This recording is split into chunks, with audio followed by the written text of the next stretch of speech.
तर मित्रांनो, समोरच बघू शकताय तुम्ही मनोरंजन आणि श्रीवर्धन हे 2 किल्ले आपल्याला इथं आल्यानंतर पाहायला मिळतात। किल्ल्याच्या कडेला उदयवाडी हे गाव आपल्याला पाहायला मिळतं आणि उदयवाडी गावात एक शिवमंदिर आहे। इसवी सन 8व्या शतकात म्हणजे सातवाहन कालखंडात त्याची बांधणी किंवा ते उभा केलेला असावं मित्रांनो। त्याच्या शेजारी उजव्या बाजूला आम्ही टेंट टाकले, ते टेंट टाकल्याच्या शेजारीच आम्हाला एक अतिशय सुंदर असा रानमेवा इथं बघायला मिळाला आहे। तर तुम्ही बघू शकताय, रानमेवा खरंच खूप छान आहे।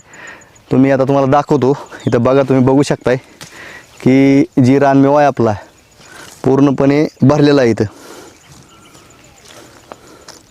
हे झाडं वगैरे तुम्ही बघू शकताय की पूर्ण रानमेव्यानेही भरलेत आणि अतिशय सुंदर चव आहे ह्याची, किंवा अतिशय लय भारी चव आहे ह्याची, बघू शकताय।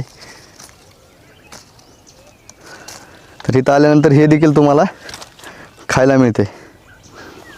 तर सह्याद्रीत फिरत असताना अशा निरनिराळ्या गोष्टीचा अनुभव येत असतो मित्रांनो। तर तुम्ही बघू शकताय की ही एक अतिशय सुंदर अशी गोष्ट किंवा सुंदर अशी वस्तू आपल्या इथं आल्यानंतर खायला वगैरे मिळते।